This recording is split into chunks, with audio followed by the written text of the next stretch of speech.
শীত গরম নাই, কেন জানি না রাতের বেলা রান্না করতে আমাকে সবসময় ভালো লাগে, সেটা শীতের সময়ই হোক বা গরমের সময়ই হোক।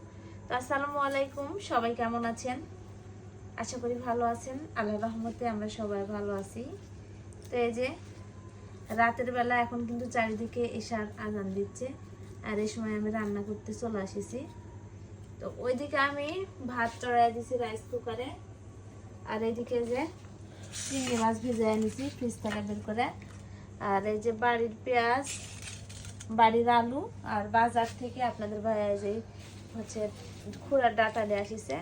তো এটা দিয়েই আমি একটু অল্প অল্প রস রেখে চচ্চড়ি করব।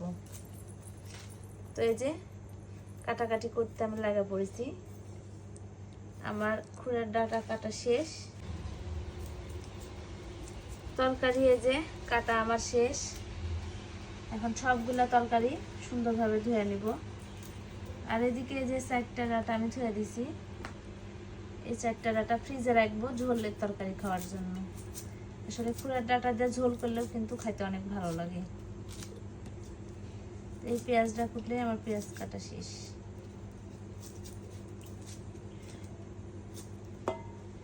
এই যে শেষ, এখন এগুলো আমি ধুয়ে নেব।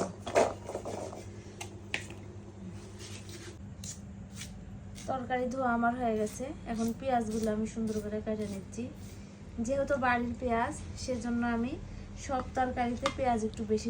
তরকারি কাটা আমার শেষ। এই যে পেঁয়াজ দিয়ে দিলাম। এই তরকারির সাথেই আমি আজকে চিংড়ি মাছ দিয়ে দিব। চিংড়ি মাছ দিয়ে দিলাম, এখন আমি মশলা দিয়ে দিব।